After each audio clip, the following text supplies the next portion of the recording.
لا حول ولا قوة إلا بالله العلي العظيم.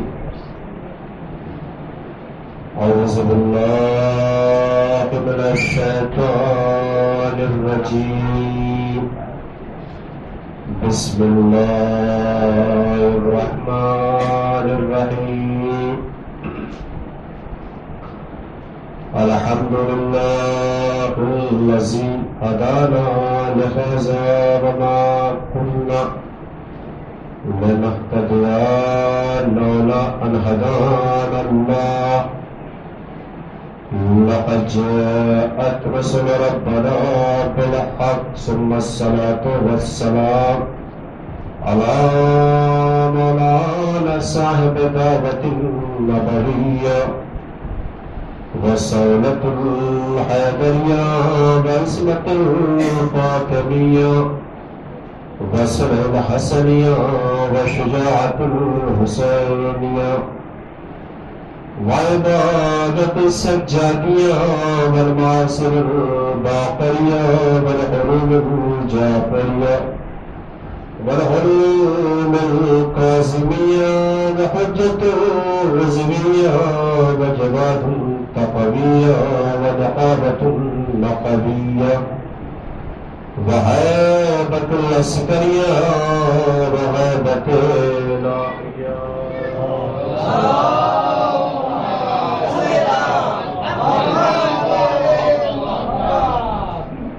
أما بعد فقد قال رسول الله صلى الله عليه وآله وسلم: بسم الله الرحمن الرحيم. إني تارك فيكم الثقلين كتاب الله ترتيب أهل البيت. صلوات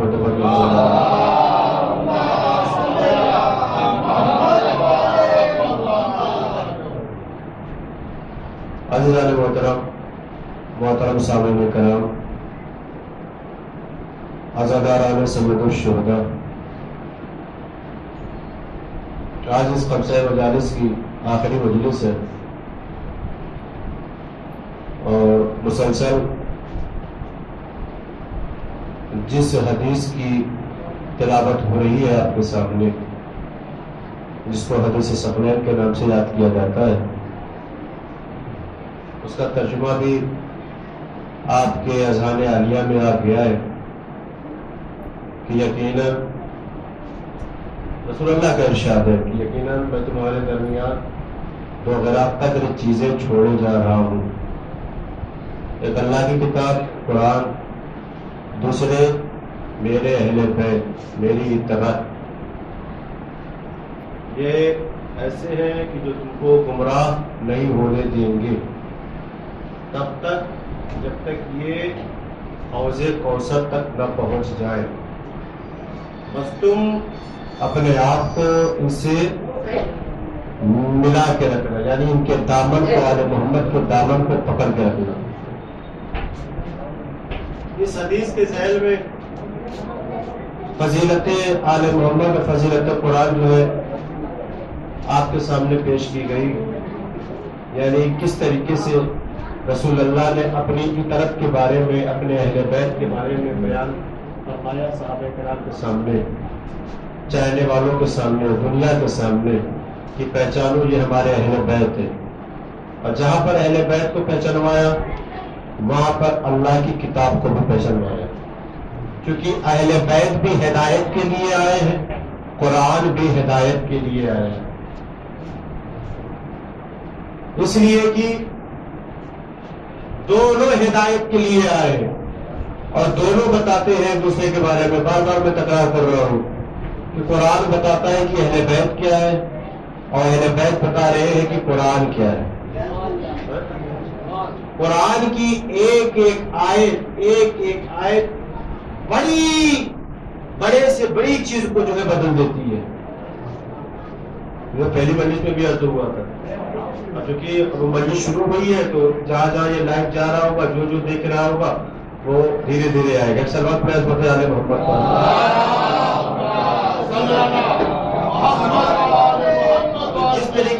آپ نے ثبوت دیا تھا اپنی حاضری کا، بیداری کا، بس اسی طریقے سے ہمارے ساتھ رہیے گا، اور جب ادھر سے اشارہ ہو جائے گا میں مسائل پر آ جاؤں گا۔ ایک ایک آیت میسج دیتی ہے، ایک ایک آیت ہدایت کرتی ہے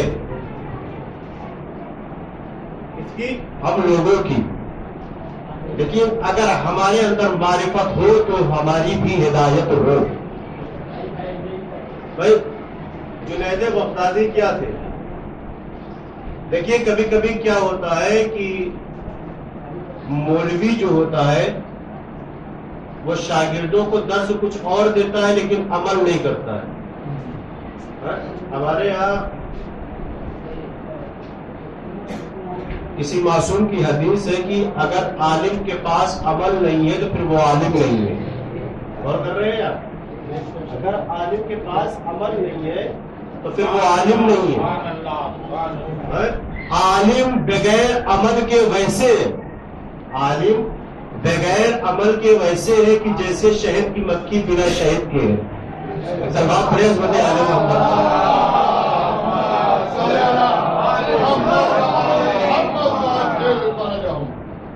ایک بسم اللہ الرحمن الرحیم کی منزلت آپ سمجھیے کیا ہے۔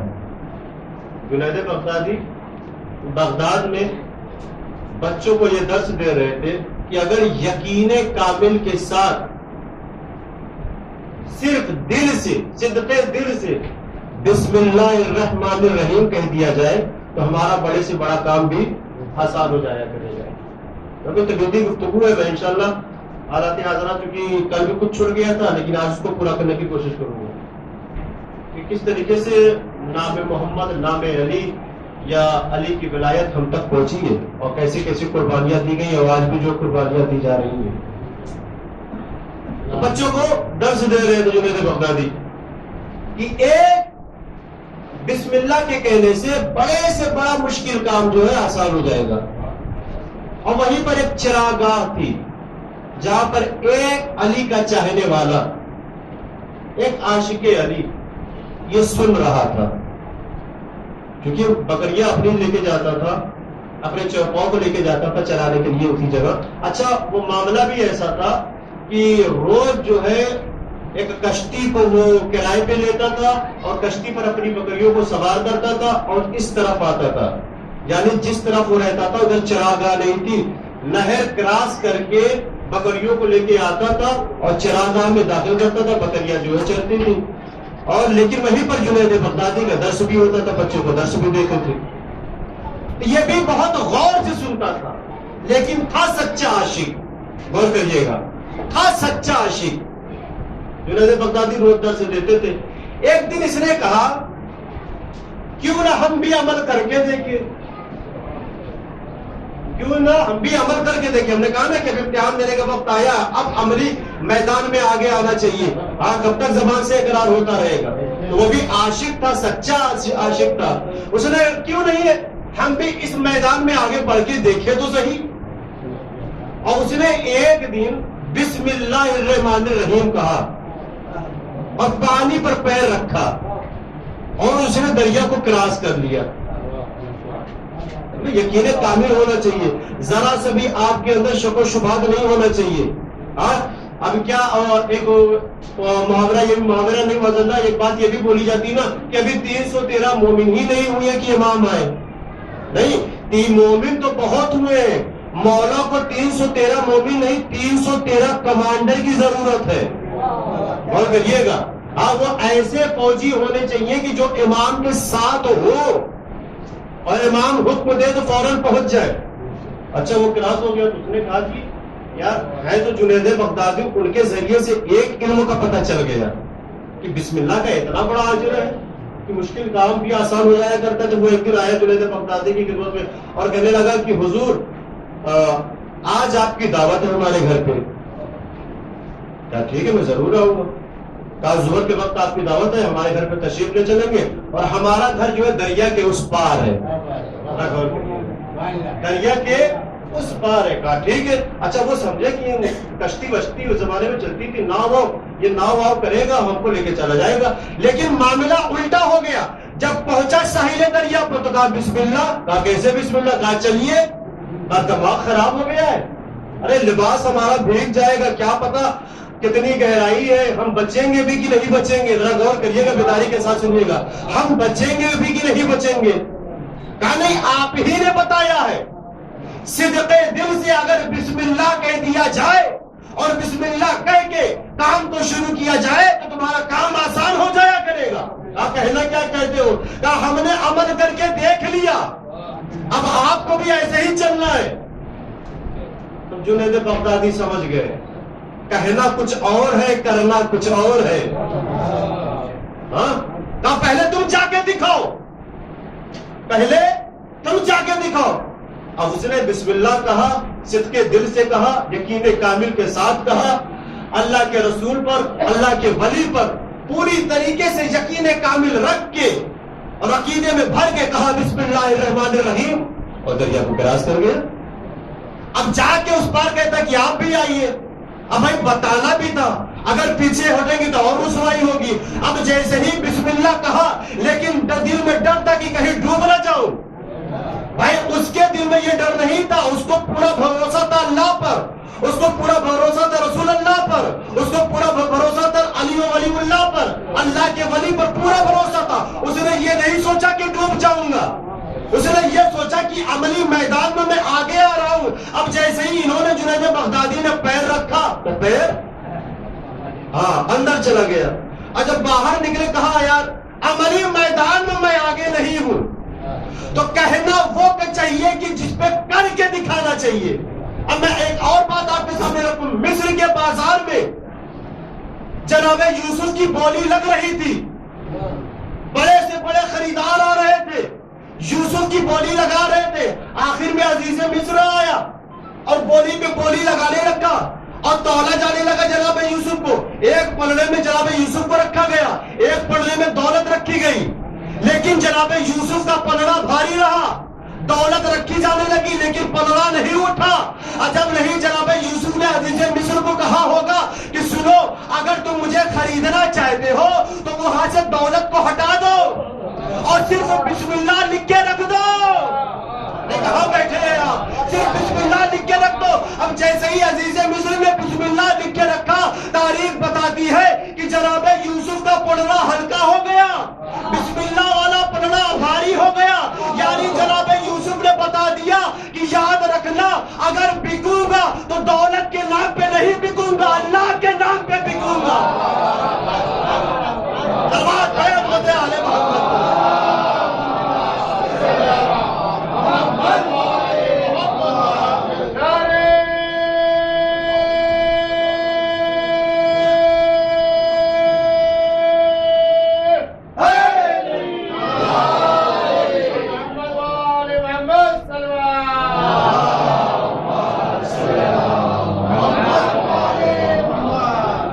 طریقے سے بتا رہی ہو، بکوں گا تو اللہ کے نام پہ بکوں گا، دولت کے نام پہ نہیں بکوں گا.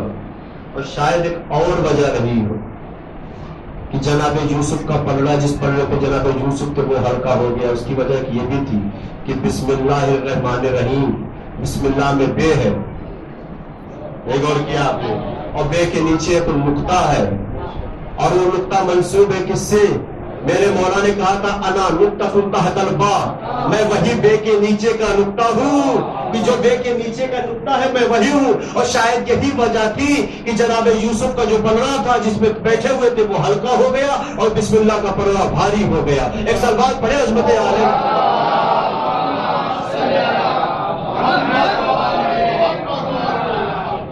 تو دونوں ہدایت کے لیے آئے ہیں، اہل بیت بھی اور قرآن بھی. لیکن جب ہم ہدایت لیں گے نہیں تو پھر ہدایت ہوگی کیسے ہماری؟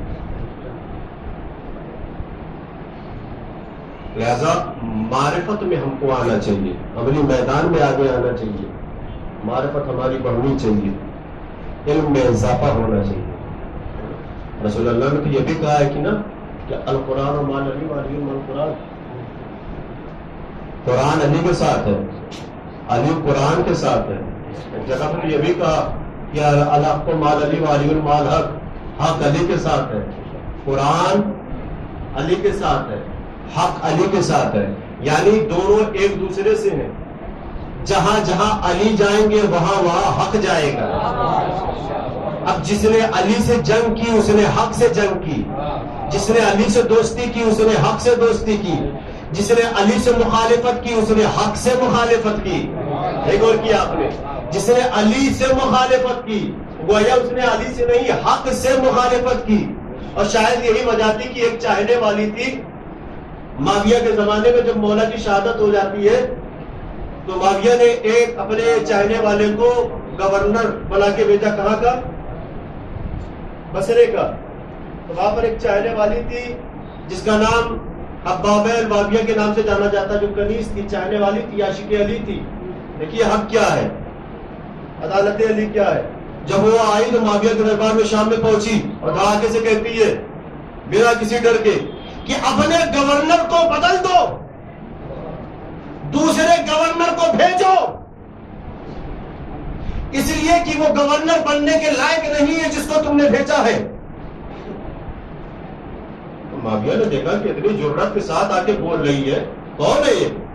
کسی نے کہا کہ یہ چاہنے والی ہے، یہ علوی ہے. ایک سلوات پڑھے حضرت آل محمد.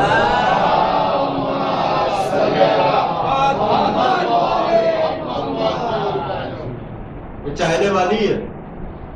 کہا اچھا اچھا اچھا اچھا. کہا ٹھیک ہے ہم بدل دیں گے، چونکہ اس کو اپنی بے عزتی کا خطرہ تھا وہاں پہ. کہا ٹھیک ہے بدل دیں گے، لیکن فوراً اس کے دماغ میں آیا اور اشارہ کیا کہ کچھ ہیرے جواہرات ان کی خدمت میں لائے جائے.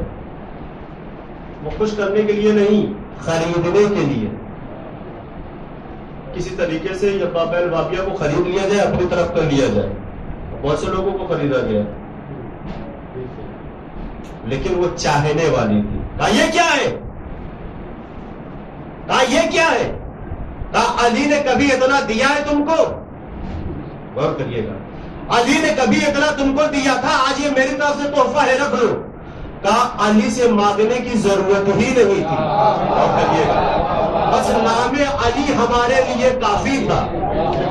اب تو نام علی نہیں ہے نا، اب تو علی چلے گئے، اب تو نام علی نہیں ہے نا، دنیا سے علی چلے گئے، اب کیا بچا ہے. کہا خبردار، علی دنیا سے نہیں گئے ہیں بلکہ عدالت دنیا سے چلی گئی ہے. کہاں بیٹھے ہیں آپ؟ علی دنیا سے نہیں گئے ہیں، عدالت دنیا سے چلی گئی ہے. علی دنیا سے نہیں گئے بلکہ حق دنیا سے چلا گیا ہے. ایک سلوات پڑھے حضرت علی.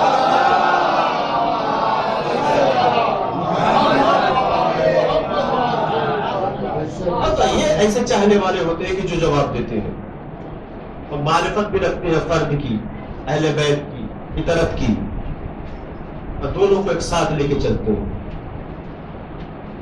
سلوات پڑھے حضرت علی.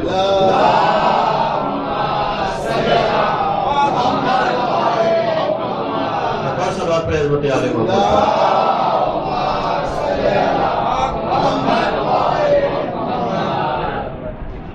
عزیزان محترم، یہ رسول اللہ کی حدیث ہے جسے حدیث ثقلین کے نام سے یاد کیا جاتا ہے. آج بتائیے کہ نام علی پہ اتنا بحران کیوں بچا؟ نام علی پہ اتنا بحران کیوں بچا ہے؟ بابا اللہ کیوں بچا ہے؟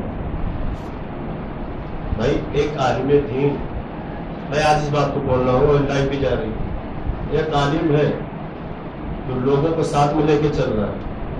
کبھی کوئی ایسی بات بھی اس نے نہیں پڑھی ہے جس سے لوگوں کے منتشر ہونے کا خطرہ بھی ہو. اسلام آباد میں وہ خمسین مجالسی تو پڑھ رہے تھے اور حق بول رہے تھے. بھائی نام علی بھی تو لے رہے تھے، اور جو میٹنگ ہو گئی کہ نہیں اذان میں نام علی نہیں لینا چاہیے، بدعت ہے بدعت ہے بدعت ہے. صرف حق بیانی کی وجہ سے ان کو گرفتار کیا گیا. عزیزان محترم، یہ سازش آج کی نہیں ہے ان کی، یہ ان کے آباء و اجداد کی سازش ہے کہ جو شروع سے چلی آ رہی ہے رسول اللہ کے زمانے سے. ہم نے بتایا بھی نا کہ رسول اللہ نے کہا تھا کہ یعنی میرے جانے کے بعد لوگوں کے دلوں میں جو کینہ ہے تمہارے لیے وہ میرے جانے کے بعد ظاہر ہوگا. جو یہ ہو رہا ہے نا یہ وہی کینہ ہے جو ظاہر ہو رہا ہے. ورنہ تو بڑے بڑے مراجع کرام نے، بڑے بڑے چاہنے والوں نے نام علی پہ قربانیاں دے دی ہیں. اب سنیے، انہوں نے تو آگے بڑھ کے، اچھا سب سے بڑی جو مسئلے والی بات ہے، ہنسی والی بات ہے، گرفتار تو کیا گیا لیکن وہاں کی پولیس یہ نہیں سمجھ پا رہی ہے کہ ان پہ دفعہ کون سی لگائے. بھائی غور نہیں کیا آپ نے؟ دفعہ کون سی لگائے اس پہ؟ بھائی نام علی انہوں نے لیا تو کیا غلط کیا؟ بس لے کے گئے اور لاگے بیٹھا دیا، پھر لاگے چھوڑ دیا. آج تک وہ یہ نہیں سمجھ پا رہے ہیں کہ دفعہ کون سی لگائے. اب سنیے 946 ہجری ایک سلوات پڑھے عظمت آل محمد.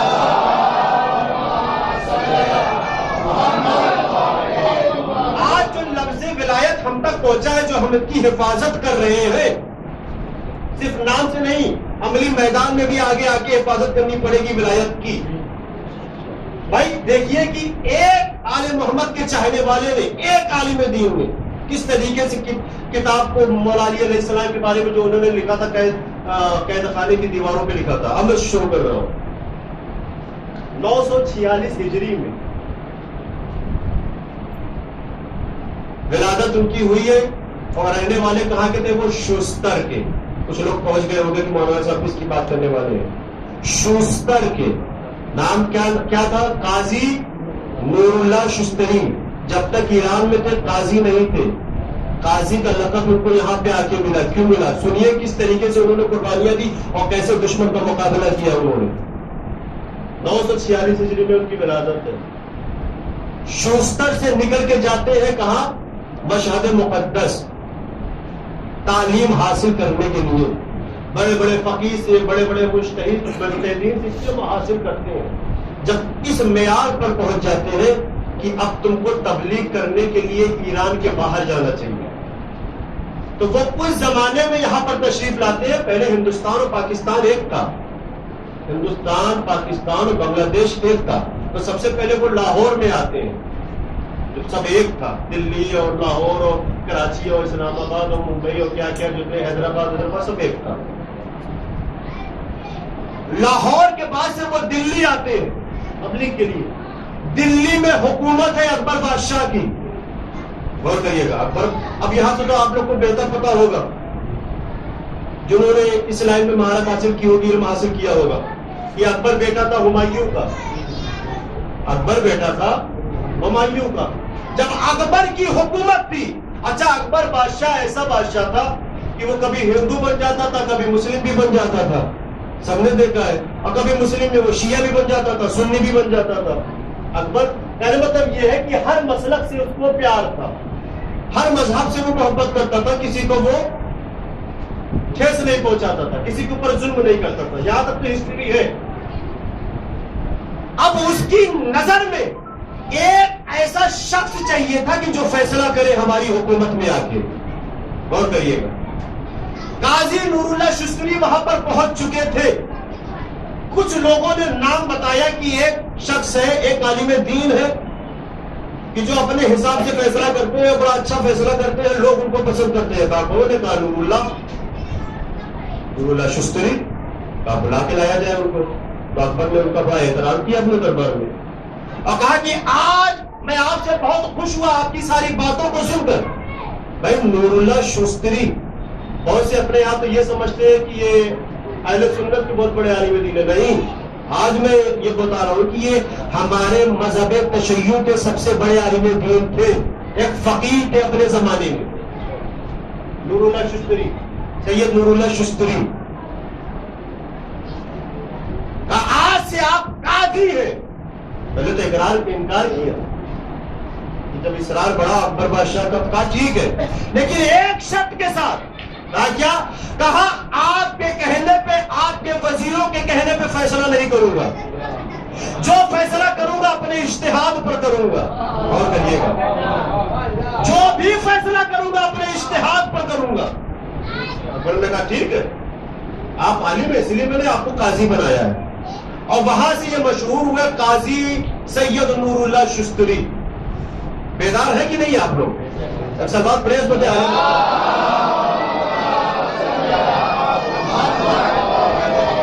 میں نے ابھی آپ کے سامنے پڑھا تھا نا کہ اگر عالم کے پاس عمل نہیں ہے تو اس کی مثال ایسے ہی ہے کہ جیسے شہد کی مکھی بنا شہد کے، تو پھر وہ عالم ہی نہیں ہے.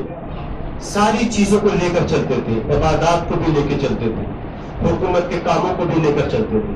لیکن ایک وقت ایسا آیا، اکبر تو ان کو مانتا تھا، ان کی عزت کرتا تھا، سارے مسئلے میں ان سے رائے مشورہ لیتا تھا، ان سے فیصلہ کرواتا تھا. لیکن ایک وقت ایسا آیا کہ جب اکبر چلا گیا دنیا سے تو اس کا بیٹا جہانگیر آیا. اور جہانگیر وہ تھا کہ جس کو پہلے ہی سے شیعوں سے حسد ہونے لگی تھی، جلن ہونے لگی تھی، کینہ اس کے دل میں آ گیا تھا. تو کسی جگہ نور اللہ شستری جو ہے، مولا علی علیہ السلام کی بات چل رہی تھی تو ان کی زبان سے نکل گیا کہ شیر خدا حضرت علی علیہ السلام. سلمان پڑھے عظمت علیہ.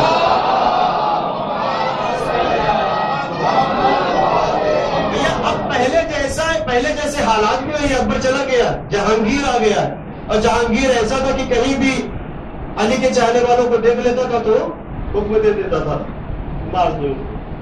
بہرحال وہ بھی ایک حساب سے چل رہے تھے، لیکن زبان سے نکل گیا تو کسی نے یہ بات پہنچا دی جہانگیر تک کہ ارے انہوں نے علی کو علیہ السلام کہہ دیا، شیر خدا تک کہہ دیا. بلایا گیا نور اللہ شستری کو. اب یہاں سے سنیے گا کیسے جواب دیتے ہیں. کہا میں نے سنا ہے کہ تم نے علی کو علیہ السلام کہا ہے، شیر خدا کہا ہے.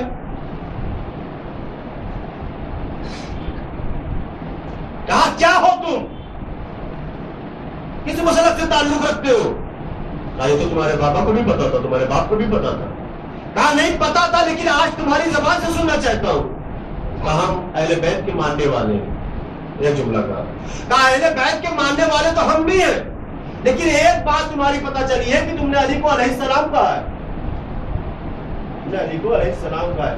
بھرے دربار میں نور اللہ شستری نے کہا کہ اپنے ان مفتیوں سے پوچھو، اپنے ان عالموں سے پوچھو جو اہل سنت علماء کرام یہاں پر بیٹھے ہوئے تھے. کہا ان سے پوچھو قول رسول ہے کہ نہیں. کہا کیا؟ کہا لحم کا لحمی، جسم کا جسمی، دم کا دمی. یا علی تیرا خون میرا خون، تیرا جسم میرا جسم، تیرا گوشت میرا گوشت، یہ ہے کہ نہیں؟ کہا ہے. تو کہا جو خون رسول ہے، جو جسم رسول ہے، اگر اس کو علیہ السلام نہ کہوں تو کیا کہوں؟ بات بڑے عظمت عالم محمد کی.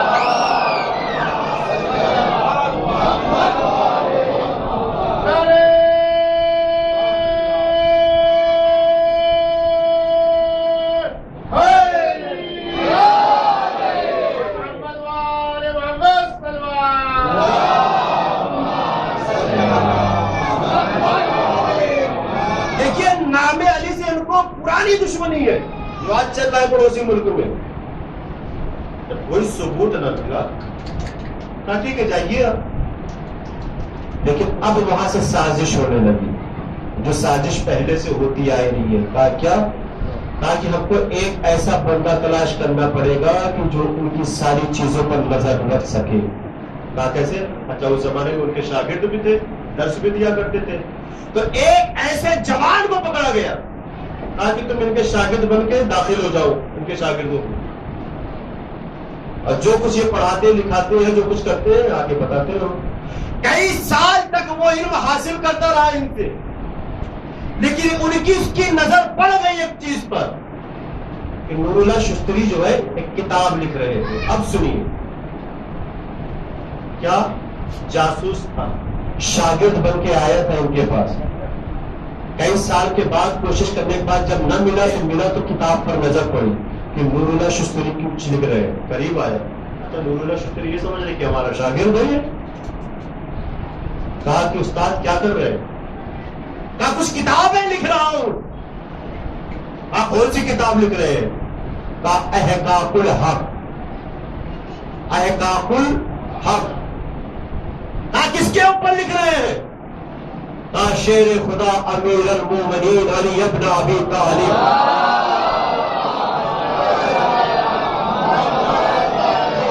ان کی حقیقتوں کے بارے میں، ان کی سچائیوں کے بارے میں، ان کی عدالت کے بارے میں لکھ رہا ہوں. بس مل گیا اس کو. اور کسی طریقے سے اس شاگرد نے اس کو جاسوس بولوں گا، اس جاسوس نے کسی طریقے سے ان کے روم سے یا ان کے حجرے سے ان کے کمرے سے یا وہاں پر جہاں پر ان کی چیزیں رکھی رہتی تھی ایک پرچے کو اس میں سے نکال لیا, ایک کاغذ کے ٹکڑے کو نکال لیا اور لے جا کے جہانگیر کو پہنچا دیا. کہا یہ دیکھیے ثبوت مل گیا, یہ دیکھیے ثبوت مل گیا. پھر بلایا گیا نور اللہ شستری کو. کہا اب آپ کیا کہتے ہیں؟ آپ اپنا ہاتھ اٹھاتے ہیں یا پھر گواہی دیتے ہیں کہ ہاں آپ نے کتاب لکھی ہے؟ کہا میں کیوں ہاتھ اٹھاؤں گا, میں کیوں ہاتھ اٹھاؤں گا؟ میں حق بات کے لیے کتاب لکھ رہا تھا اور میں اپنے مولا کی حقیقتوں کو لکھ رہا تھا, لہذا ہاتھ اٹھانے کا سوال ہی نہیں پیدا ہوتا. ہاں میں لکھ رہا تھا, ہاں میں لکھ رہا تھا. کہا ٹھیک ہے تب تم کو مار دیا جائے گا, تم کو مار دیا جائے گا, تمہارا جرم ثابت ہو گیا ہے. کہا مار دو, اگر علی کے نام پہ موت بھی آ جائے, غور کریے گا, اگر علی کے نام پہ موت بھی آ جائے تو مجھے کوئی غم نہیں, کم سے کم ان کی محبت میں مارا جاؤں گا. اور حکم دیا گیا کہ ان کو لے جا کے پہلے سولی پر چڑھا دو. اور سولی پر چڑھانے کے بعد جب دیکھا کہ جان نہیں نکلی ہے نا, تو ایک بڑا سا ڈنڈا منگایا گیا اور ڈنڈے میں کیلوں کو ٹھوکا گیا. کیلوں کو ٹھوکنے کے بعد اس ڈنڈے سے ان کو مارا جانے لگا, یہاں تک مارا گیا کہ جسم کے گوشت نکل آئے تھے اور کافر لے جا کے قید خانے میں ڈال دو. لیکن وہ ایک عالم بعمل تھے, انہوں نے دیکھا کہ اب تو خون ہمارے جسم سے نکل رہا ہے, آگے کا کچھ پتہ نہیں زندہ رہے کہ نہ رہے, لہذا کچھ کر جاؤ نام علی پر. کتاب لکھ رہے تھے نا, مکمل نہیں ہوئی تھی کتاب, لہذا انہوں نے اپنی انگلیوں کو کاٹا, یا وہ جہاں پر زخم لگا تھا جو خون نکل رہا تھا وہاں سے اس خون سے قید خانے کی دیواروں پر مولا علی کی حقیقتوں کو لکھنا شروع کیا. آج جو حقیقت نکل کے آئی ہے, جو ولایت بچی ہے, تو ایسے ایسے بڑے بڑے عالموں نے اپنی جان دی ہے تو ہم تک ولایت آ کے پہنچی ہے. ایک سلوات پڑھے عظمت عالم.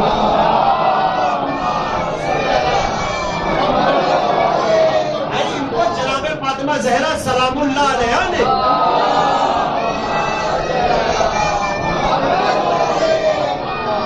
اپنا چاہنے والا کہا ہے. یہ میں مشاہد کے لیے روک لیتا ہوں, بعد میں عرض کروں گا. تو بات عمل کی ہونی چاہیے, عملی میدان کی ہونی چاہیے. اور یقین جانیے کہ آل محمد نے کبھی غرور کرنے والوں کو, کبھی گھمنڈ کرنے والوں کو پسند نہیں کیا ہے. یہ اللہ بھی قرآن مجید میں کہتا ہے کہ یقیناً میں غرور کرنے والوں کو, گھمنڈ کرنے والوں کو پسند نہیں کرتا ہوں, چاہے کہ وہ عالم ہی کیوں نہ ہو. اگر تمہیں اپنے علم پر گھمنڈ ہے تو تم عالم نہیں ہو, ہمارے چاہنے والے نہیں ہو. علم کا مطلب یہ نہیں کہ گھمنڈ آ جائے تو بڑے روب سے چلو, بڑے ٹھاٹ باٹ سے چلو, نہیں. تم ایک عالم ہو, علوم آل محمد سے اگر تم فیضیاب ہوئے ہو تو اس علوم سے چاہنے والوں کی مدد کرو, چاہنے والوں کو میسج پہنچاؤ.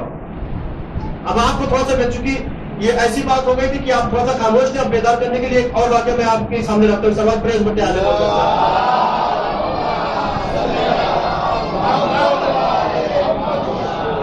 سوئیے گا نہیں. دیکھیے جب آپ لوگ نوحہ مرثیہ ماتم کچھ بھی پڑھتے ہیں یا سنتے ہیں تو جاگتے رہتے ہیں بات, لیکن پتہ نہیں کیا رہتی کہ ذاکر بیٹھتا ہی نیند آنے لگتی ہے. بار بار میں تکرار کرتا ہوں, میں تو کہیے کہ سلوات پڑھے, پانی رکھتا ہے, سب میں پانی تقسیم کر دیا جائے. سلوات پڑھتا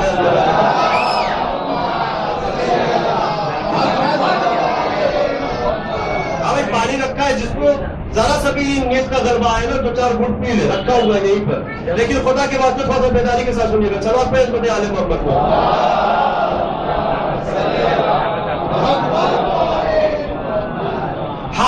ہارون رشید کی خلافت ہے, بہلول دانا اسی زمانے میں ہے, لیکن ایک عالم آیا, مسلمانوں کا سب سے بڑا عالم, ایک دم اپنے الگ انداز میں آیا, انہیں شان و شوکت میں آیا. ہارون رشید کے قریب آگے بیٹھ گیا. ہارون رشید نے اس کو سلام کیا, بادشاہ تھا لیکن اس کو سلام کیا, تو ہاتھ اٹھا کے ایسے سلام کیا, ٹھیک ہے. اور اس کے بعد اپنے قصیدے خود پڑھ رہا تھا وہ, اپنے قصیدے خود پڑھ رہا تھا. قرآن مجید نے بھی کہا ہے کہ ڈرو ایسے لوگوں سے جو اپنی تعریف خود کرے. غور کریے گا بھائی, قرآن نے خود کہا ہے کہ ڈرو ایسے لوگوں سے, بچو ایسے لوگوں سے, دور رہو ایسے لوگوں سے جو اپنی تعریف خود کرے. بہلول دربار کے کنارے سے گزرے, نظر پڑ گئی, کچھ سنا, رک گئے وہیں پر. جب اندر داخل ہوئے دربار میں, بیٹھ چکی ہے ہارون رشید کے رشتے دار تھے نا بہلول. اب داخل ہوئے, ہارون رشید نے آؤ بہلول آؤ بہلول آؤ بہلول آؤ. اب بہلول آئے تو بڑی حقارت کی نظر سے اس عالم نے بہلول کی طرف دیکھا. ہاں بہلول اور کیسے ہو, ٹھیک ہو؟ ہاں ٹھیک ہے, شکر خدا, اللہ کی دعا ہے. تو اس عالم نے کہا کہ میں نے سنا ہے کہ تم پاگل ہو. ہاں صحیح سنا, میں پاگل ہوں. بھائی بہلول دانا تو ہم لوگ جانتے ہیں نا, آل محمد کا دیوانہ, لیکن اس کو سب دیوانہ کہتے ہیں, آل محمد تو ہم لوگ لگاتے ہیں نا. بھائی اس کو معصوم نے جو ہے بہلول کو جو ہے لکھ کے دیا تھا کہ دیکھو اگر ہمارے علوم کو تم لوگوں تک پہنچانا چاہتے ہو تو ایسے ہی بن کے لوگوں کے درمیان رہنا پڑے گا, یعنی دیوانہ بن کے رہنا پڑے گا, پاگل بن کے رہنا پڑے گا. لیکن تھے وہ دانا. تو جب اس نے پھر اپنی تعریف کی جناب بہلول کھڑے ہو گئے اور پھر اس نے کہا کہ ہارون رشید کون ہے یہ بہلول کہ اتنے پوشیدہ لباس میں آیا ہے, اتنے کونے لباس میں آیا ہے, نہ اس کے لباس کا کچھ پتا, نہ اس کے عصا کا کچھ پتا. اب جناب بہلول کی عنایت پر آ گیا. تو میں اپنی زبان میں بول رہا ہوں, جناب بہلول کھڑے ہو گئے. کہا تو اپنے آپ کو بہت بڑا عالم سمجھتا ہے؟ کہا ہاں بہت بڑا عالم سمجھتا ہوں. کہا پھر تم مجھ سے مناظرہ کر لے. کہا پھر تم مجھ سے مناظرہ کر لے. ہارون رشید نے جیسے ہی سنا تو عالم کی طرف اشارہ کیا, نہیں مناظرہ نہیں کرنا, کیونکہ اس سے پہلے ہارون رشید کو بہلول نے جلتے تاوے پر بیٹھا دیا تھا. نہیں غور کیا آپ نے, جلتے تاوے پر بیٹھا دیا تھا. تو اشارہ کیا مناظرہ نہیں کرنا, لیکن وہ اپنی عنایت میں تھا کہ ہم سے زیادہ علم والا کون ہے, ہم سے زیادہ علم والا کون ہے. کہا بالکل ہم تیار ہیں, لیکن ایک شرط کے ساتھ. اس عالم نے کہا, بہلول نے کہا کیا شرط ہے؟ کہا اگر تم ہارو گے تو 1000 درہم تم مجھے دینا, میں ہاروں گا تو تم کو دوں گا 1000. تو بہلول نے کہا ہمارے پاس 1000 دینار کہاں ہے, 1000 درہم کہاں ہے. ہاں اگر ہار جاؤں گا تو مجھے اپنا غلام بنا لینا, مجھے اپنا غلام بنا لینا, اور میں وہ کام کروں گا جو تم حکم دو گے. جب 1000 تمہارا آدھا ہو جائے گا تو پھر مجھے رہا کر دینا. بات ٹھیک ہے. اب مناظرے کے لیے تیار ہو گئے, لیکن ہارون رشید بار بار اشارہ کر رہا تھا اور جناب بہلول کو غصے کی نظر سے دیکھ رہا تھا. مجھ سے زیادہ بولتا ہے کیا بھائی, تاوے پہ ایک بار جب بیٹھ چکا ہے تو اس سے زیادہ بولے گا کیا, لیکن صرف غصے کی نظر سے دیکھ رہا تھا بہلول کو. اچھا جب مناظرہ شروع ہوا تو اس عالم نے ایک سوال کیا. اب دیکھیے یہ سوال ہم سب کے لیے بھی کہ جاننا چاہیے, اپنے علم میں اضافہ ہونا چاہیے. ایک سوال پڑے اس عالم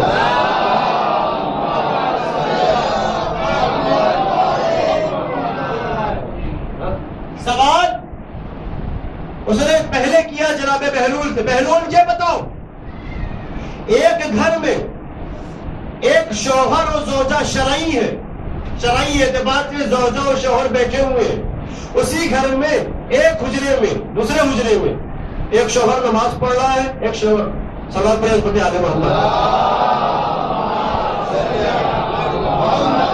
دوسرا شخص ہے جو نماز پڑھ رہا ہے اور ایک دوسرا شخص ہے کہ جو روزہ رکھے ہوئے ہیں. اور کیا اپنے فکر میں دوہرا دوں, ایک گھر ہے ہسبینڈ وائف ہے شرعی طور سے, لیکن اسی گھر میں ایک شخص وہ بھی ہے جو نماز پڑھ رہا ہے, دوسرا شخص وہ بھی ہے جو روزہ رکھے ہوئے ہیں.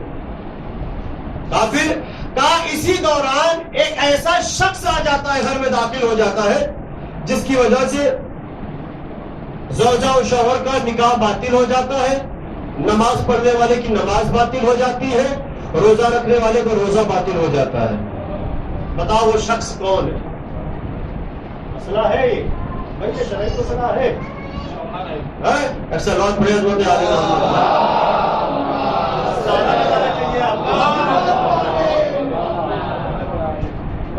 تو کہا کہ کہ وہ جو آنے والا شخص ہے اس عورت کا پہلا شوہر ہے.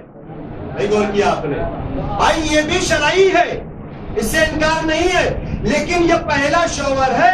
یہ دوران سفر، یہ سفر کر رہا تھا، دوران سفر اس کی خبر آئی کہ یہ مر گیا، یہ مر گیا ہے. تو اس نے حاکم شرع سے رائے مشورہ کر کے دوسری شادی کی.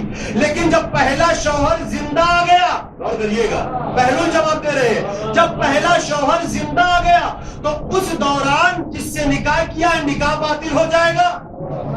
اچھا، وہ نماز پڑھنے والے ایسے تھے کہ جن کو پیسہ دے کے نماز پڑھوایا جا رہا تھا کہ مرحوم کی نماز پڑھ دیجئے، یعنی جو مر چکا ہے، تو ان کی نماز بھی باطل ہو جائے گی. جو مرحوم کے نام پہ روزہ رکھ رہے ہیں تو ان کا روزہ بھی باطل ہو جائے گا. ایک لمحے میں، یعنی ذرا سا بھی دیر نہیں لگائی اور جناب بہنوں نے فوراً جواب دے دیا. کہا اب میرے سوال کا جواب دو. باری تھی جناب بہنول کی. کہا یہ بتاؤ، ایک مٹکے میں سرکہ رکھا ہوا ہے اور ایک مٹکے میں شیرینی رکھی ہوئی ہے، اور شیرینی اور سرکے کو ملا کے شکنجی بنانا چاہتے ہیں، لیکن ہم کو پتا چلا کہ ایک چوہا مرا ہوا ہے. تو اب یہ بتاؤ کہ مٹکے والا خراب ہوا، نجیس ہوا، یا شیرین والا خراب ہوا؟ بھیا پورے دربار میں سناٹا، پورے دربار میں سناٹا. بلکہ ہارون رشید نے کہا کہ ارے بہلول نے ذرا سے بھی دیر نہیں لگائی جواب دینے میں، اور تم اتنا وقت لگا رہے ہو. کیسے پتا چلے کہ کس مٹکے میں چوہا مرا ہوا تھا؟ شیرین والے مٹکے میں، شیرینی والے مٹکے میں، یا سرکے والے مٹکے میں؟ اب پریشان کرے تو کیا کرے؟ کہا دیکھو میں ہار مان جاتا ہوں. آج مجھے شرمندگی بھی اپنے علم پر کہ اتنا گھمنڈ نہیں ہونا چاہیے، اتنا غرور بھی نہیں ہونا چاہیے، اتنی عنایت بھی نہیں ہونا چاہیے. لیکن اب تم بتا دو اس سوال کا صحیح جواب کیا ہے؟ جناب بہلول نے کہا بہت آسان ہے، چوہے کو دھو لیں گے، دھونے کے بعد اس کے پیٹ کو پھاڑ کے دیکھیں گے. نہیں غور کیا آپ نے؟ اگر اس نے سرکہ کھایا ہے تو سرکے والا مٹکا نجیس ہے، اگر اس نے شیرینی میں خودکشی کی ہے تو شیرینی والا مٹکا نجیس ہے. سب بات پڑے عظمت عالم محمد.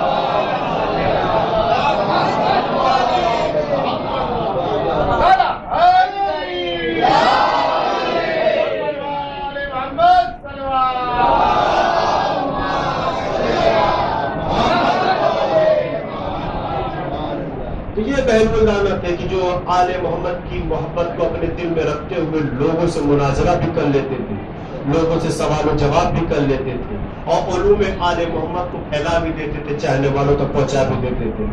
اب وہاں پہ اس نے ہار مانی، اب فوراً اس نے 1000 درہم نکال کے بہلول کو دے دیا.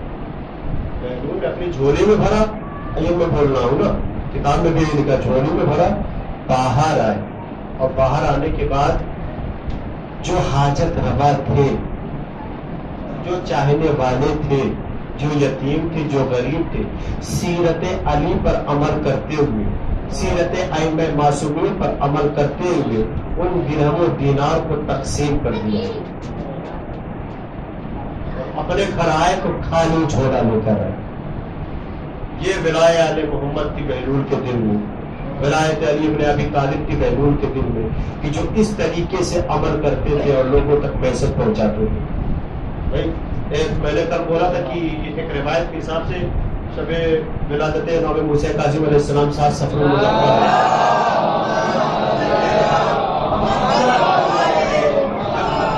امام کے دور کی یہ باتیں ہو گئی تو ایک دو باتیں امام کے دور کی اور سن لیجیے. کیا صرف بہلول ہی چاہنے والے تھے؟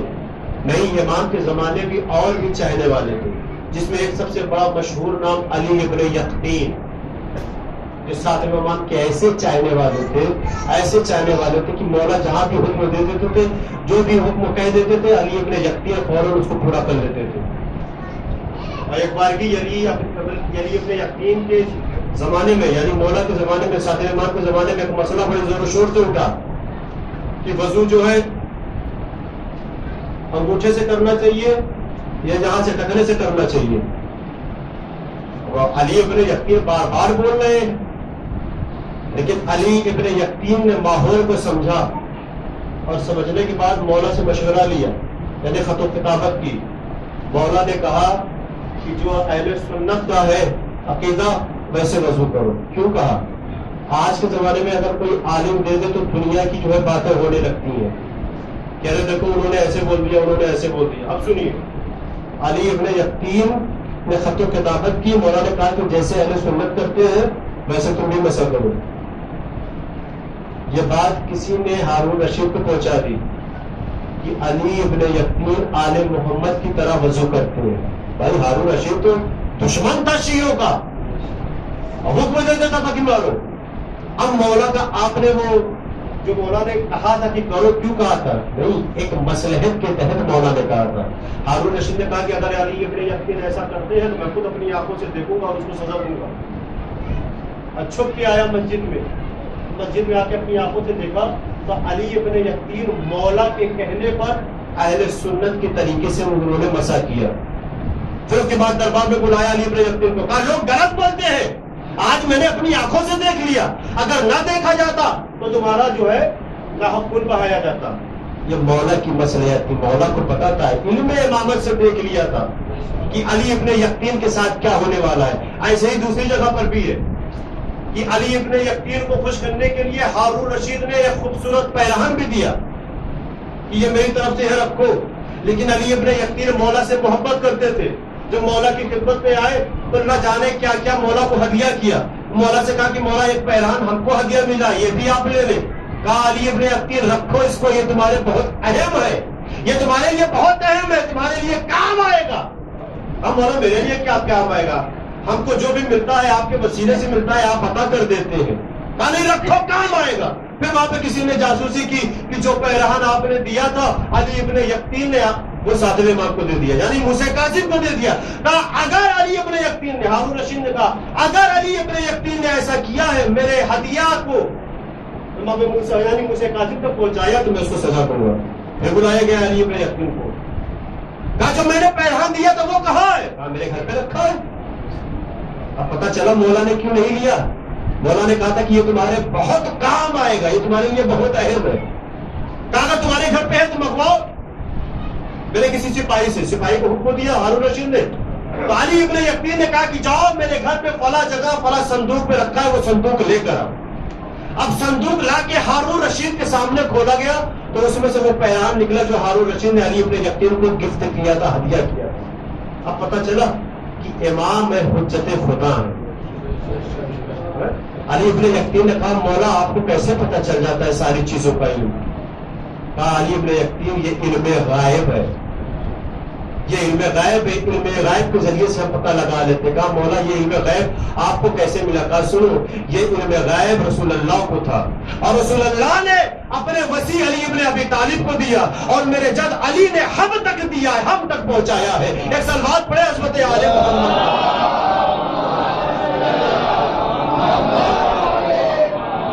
آخری دو چار باتیں آپ کے سامنے رکھتے ہیں چونکہ وقت ہو گیا ہے کہ مسائل پڑھا جائے. تو عزیزان محترم, عملی میدان میں آگے ہونا چاہیے نام علی پر. کردار ان کا اپنائیے, سیرت ان کی اپنائیے, نیت صاف رکھیے. ہم نے کہا نا کہ اپنے لیے بولا میں نے کہ عالم ایسا نہیں ہونا چاہیے کہ جس کے اندر غرور بھی ہو, گھمنڈ بھی ہو. نیت بھی صاف رہنی چاہیے, نیت تو سب کی صاف رہنی چاہیے. ایسا نہ ہو کہ فلانے جگہ میں ہم نے اتنا پیسہ خرچ کر دیا اور پھر اس کے بعد ہمارا بھی نام ہونے لگا. ایک مسجد بنوا دی تو پھر ہمارے ہی نام کی تختی لگے گی. غور کر رہے ہیں آپ؟ ایک مسجد بنوا دی تو ہمارے ہی نام کی تختی لگے گی. امام باڑا بن گیا تو ہمارے ہی نام کی تختی لگے گی. اب کسی کو دے دیا, کسی غریب کی ہیلپ کر دی تو چار لوگوں کو بتا کے کہ ہاں ہم نے فلانے کی ہیلپ کر دی. نہیں, آل محمد نے بھی ہیلپ کی ہے, مدد کی ہے, لیکن بتا کے نہیں. ہاں صرف خالص للہ, صرف اللہ کے لیے کی ہے. ایک حقیقت میں آپ کے سامنے رکھوں, زمانہ قدیم میں صفویوں کے زمانے میں, جب صفوی وہاں پہ رہتے تھے ایران میں کثرت سے, تو ان کے زمانے میں کچھ شیعہ جو ہے ان لوگوں نے یہ کوشش کی کہ ایک مسجد بننی چاہیے, اور چونکہ بڑھ جاتی وجہ کی وہ زمانے میں مسجدیں کم تھی کیونکہ آج کے ترقی یافتہ زمانہ. تو سب نے کہا کہ ہم بھی دیں گے, ہم بھی دیں گے, ہم بھی دیں گے. تو یہ ہوا کہ کسی کا نہیں لیا جائے گا, صرف 3 بندوں کا لیا جائے گا. اس میں جو ہے ایک ابراہیم تھے, ایک موسیٰ تھے اور ایک محمد تھے، یعنی نام تھے تینوں کے. اور ان لوگوں نے مسجد میں حصہ لیا اور کہا ٹھیک ہے ہم تختی وختی بھی نہیں لگوائیں گے، اپنا نام بھی نہیں دیں گے، بس ہم دے دیں گے. لیکن نیت میں کہیں نہ کہیں کھوٹ تھا تینوں کی. اب سنیے گا، کہا جب مسجد عالی شان بن گئی، تینوں نے پیسہ دیا، تینوں کے پیسے سے مسجد بن گئی، اب نماز بھی شروع ہونی چاہیے. تب ایک عالم کا اہتمام بھی کیا گیا. اب جب وہ عالم آیا تو نماز صبح سے جماعت شروع ہوئی. اب ان کا رویہ یہ تھا کہ الحمد کے بعد سورہ اعلیٰ پڑھتے تھے. سورہ اعلیٰ، ایک سلوات پڑھے عظمت اعلیٰ.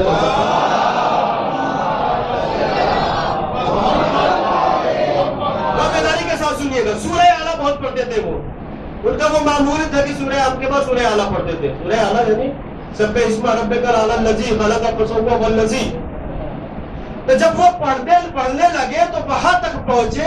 اچھا نام کیا تھا پیسہ دینے والوں کا؟ ابراہیم، موسیٰ اور محمد. جب سورہ اعلیٰ پڑھتے پڑھتے وہ اس جگہ پر پہنچے جہاں پر لکھا ہوا تھا صحف اولیٰ صحف ابراہیم و موسیٰ. نہیں غور کیا آپ نے؟ صحف ابراہیم اور موسیٰ پر جب پہنچے تو محمد نے کہا یار یہ تو صرف ابراہیم اور موسیٰ ہی کا نام لے رہے ہیں. نہیں غور کیا آپ نے؟ تو بیداری کے ساتھ سنیے گا، یہ تو صرف ابراہیم اور موسیٰ ہی کا. بھائی وہ تو سورہ پڑھ رہے تھے، قرآن کی آیت پڑھ رہے تھے، ان کو کیا پتا کون پیسہ دیا کون نہیں دیا. تو محمد نے سوچا یہ تو بڑا غلط ہے، لگ رہا مولوی صاحب کو پتا نہیں کہ ہم بھی اس میں شرکت کیے ہیں. تو دوسرے دن پہنچے ایک اچھا سا تحفہ لے کے. مولانا صاحب ہمارا بھی پیسہ لگا ہے. اچھا مولا آپ کو سلامت رکھے، آپ کی توفیقات میں اور اضافہ کرے، آپ کی دولت میں اور اضافہ کرے. اب کیا پتا ان کو. اچھا انہوں نے بات نہیں بتائی کہ آپ نے سورہ میں صرف ان کا نام لیا ہے.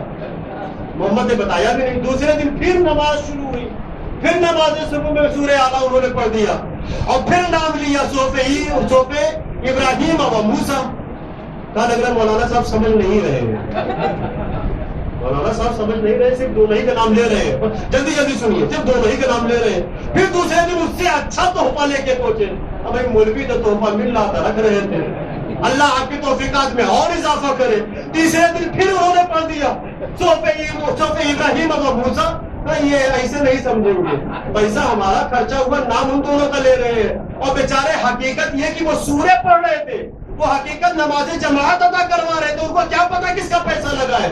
اب تیسرے دن محمد پہنچے بڑا سا ڈنڈا لے کے، بڑا سا ڈنڈا لے کے پہنچے. تو تیسرے دن آئے تو آنے کے چوتھے دن جب آئے تو چوتھے دن آنے کے بعد انہوں نے کہا کہ دیکھیے یہ میری آخری نماز ہے، اب اس نماز کی میں ذمہ داری بھی نہیں لیتا ہوں، یہ اللہ سمجھے.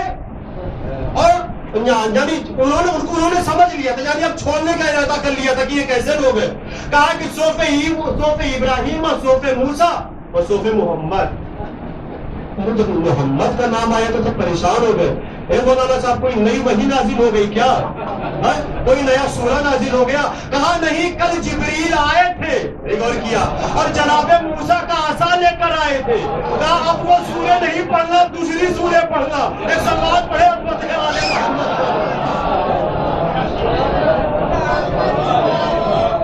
ایک جیتی جاگتی سلوات پڑھے عظمت والے محمد.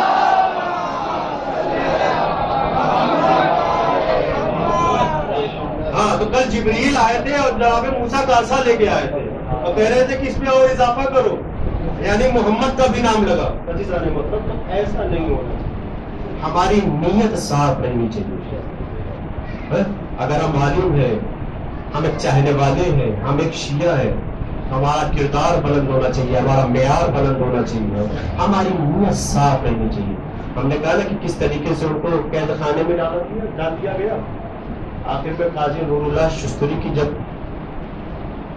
جسم سے روح نکل گئی تو ان کے جسم کو، ان کی میت کو لے کے جنگل میں پھینک دیا گیا، کسی کو بتایا نہیں گیا. آج اتنا عالیشان مقبرہ بنا ہوا ہے آگرہ میں، شہید صالح کا سب جاتے زیارت پہ. بھائی اگر یہ اہل بیت کی عنایت نہ ہوتی تو ان کا مقبرہ بنتا کیسے؟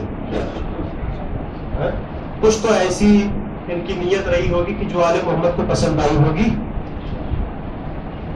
تاریخ بتاتی ہے کہ ایک اور عالم تھے، وہ سوئے ہوئے تھے کہ ان کے خواب میں جناب فاطمہ زہرا آئی.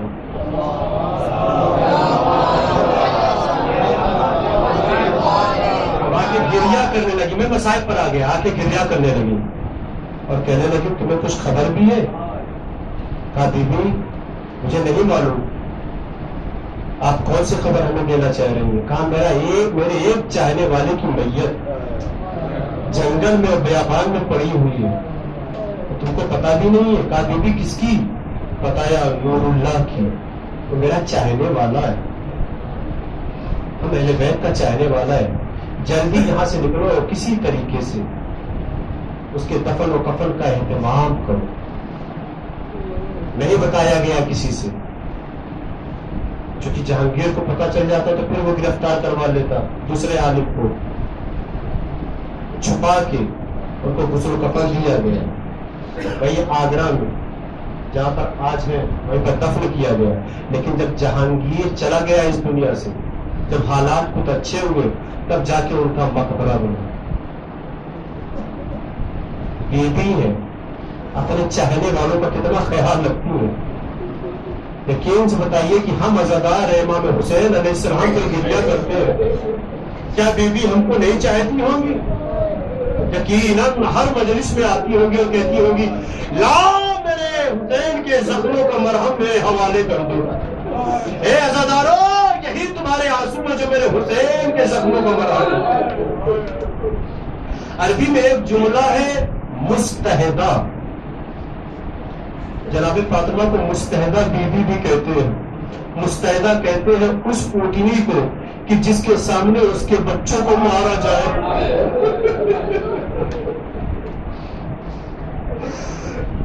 اے بیوی, آپ کو مستحدہ بھی کہا جاتا ہے. اس اونٹنی کی مثال دی جاتی کہ جس کے سامنے اس کے بچوں کو مارا جاتا ہے. اے بیوی, آپ کے کون سے بچے آپ کی نظروں کے سامنے مارے گئے؟ کہا ارے میرے محسن تو میرے سامنے مارا گیا, میرے حسن کے جگر کے 72 ٹکڑے میرے سامنے ہوئے. آئے میرے حسین کو کربلا کے میدان میں 1900 زخم لگے, میرے عباس کے بازو قلم ہوئے. شبیہ امام حسین آپ کے سامنے ہے, فرصت دیجیے وقت کے امام کو.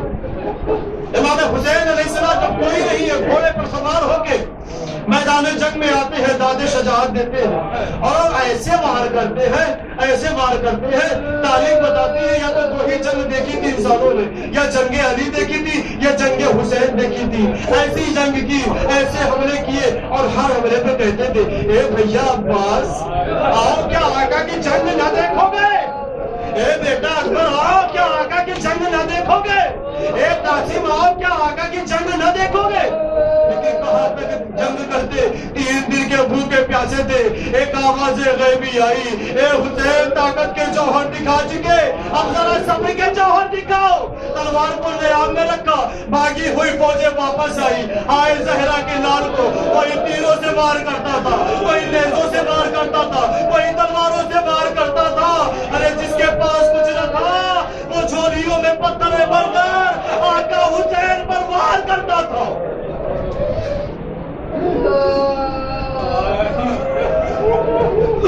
اجرکم اللہ. بس آخری 2 جملہ سنیے, ختم کیا. امام حسین علیہ السلام اپنے راہبان سے کر کے زمین کربلا پر آ گئے. زمین کربلا پر آ گئے. حال یہ تھا کہ جو فوجی دور دور تھے نا, ان کی مجال نہیں تھی کہ حسین کے قریب آ جاتے, لیکن جب نزدیک آتے تھے نا تو تلوار سے مار کے پیچھے چلے جاتے. یہ دشمنی نکال رہے تھے, دشمنی علی تھی کہ جو بیٹے سے نکال رہے تھے. تاریخ بتاتی ہے کہ جب احساس ہو گیا کہ اب حسین ابن علی اٹھنے کے قابل نہیں ہے نا, تو نیزہ بردار آگے آئے اور حسین ابن علی کو گھیر لیا. اور گھیرنے کے بعد کوئی نیزے سے داہنی طرف سے وار کرتا تھا, کوئی بائیں طرف سے وار کرتا تھا. تاریخ بتاتی ہے کہ امام حسین علیہ السلام نے اپنے ہاتھوں کو بلند کیا, اسے فوجیں اشکیہ دور ہٹ گئے. بس ختم کیا میں نے. وہ راہبان جو آقا حسین کو اپنی پشت پر سوار کیے ہوئے تھا, آخری وقت ہے امام حسین کا. راہبان کو سنیے, قریب آتا ہے اور بار بار اپنی لجام کو امام کے ہاتھوں پر دیتا ہے، بار بار اپنے امام کے ہاتھوں پہ دیتا ہے، لیکن مولا کے اندر اتنی ضبط نہیں ہے کہ واپس وہ مہار کو تھام سکے۔ عجب نہیں، زلجلا کی یہ خواہش تھی، زلجلا یہ چاہ رہا تھا کہ میرے آقا کسی طریقے سے مہار کو پکڑ لیتے اور میری پشت پر سوار ہو جاتے، میں ان کو سکینہ سے ملا دیتا، میں ان کو خیمے تک پہنچا دیتا۔ لیکن جب اس نے دیکھا کہ ضبط نہیں ہے، ایک مرتبہ اپنے سر کو اٹھایا اور ایک ایسی آواز نکالی، یعنی اس کا کہنے کا مطلب یہ تھا، فوج اشکیا کی طرف مخاطب ہوا اور مخاطب ہو کر کہنے لگا، ہائے وائے ہو تم پر، تم نے اپنی امت کے رسول کے نواسے کو شہید کر ڈالا۔ اچھا تمہارا لفظ میں نے ختم کیا، آل محمد نے مدد کی ہے، ختم کیا میں نے، بس آخری جملہ، لیکن کسی کو بتایا نہیں ہے۔ تاریخ بتاتی کہ با اجازت امامت 11 محرم کے بعد جب جناب سید سجاد آتے ہیں بابا کو غسل کفن دینے کے لیے، ایک مرد اسدی وہاں پر رہتا ہے اور آ کے کہتے ہیں، اے مولا میں نے بہت تلاش کیا لیکن آپ کے بابا کے جسم اقدس کو تلاش نہ کر پایا۔ ایک مرتبہ جناب زین العابدین وہاں پر آتے ہیں اور آ کے کہتے ہیں، السلام علیکم یا ابا عبداللہ۔ قبیلے بنی اسد کے مرد وہاں پہ جمع ہے، اپنے نظروں سے لوگوں نے دیکھا کہ کس طریقے سے مولا جو ہے ٹکڑوں کو اٹھا رہے، جسم کے ٹکڑوں کو اٹھا رہے۔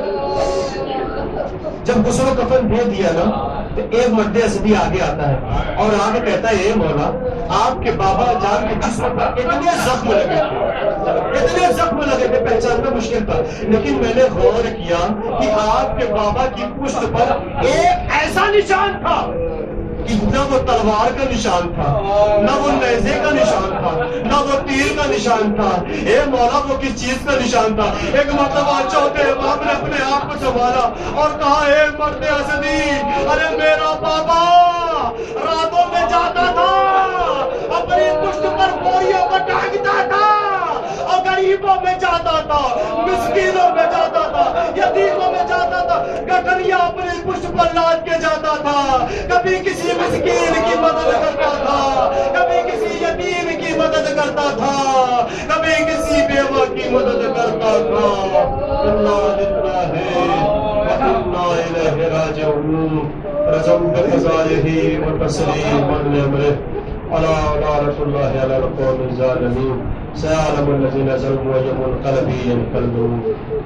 مندن کرام انشاءاللہ کل سے اسی جگہ پر دوسرے 5 مجالس کا اہتمام کیا گیا ہے، وکیل صاحب کی طرف سے مشن سجادیہ کا آپ لوگوں سے گزارش ہے کہ 8:30 بجے اس کا بھی ٹائم ہے، وقت کا خیال کرتے ہوئے مجلس میں آپ لوگ شرکت کریں۔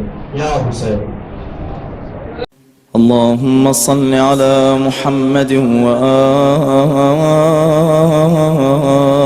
محمد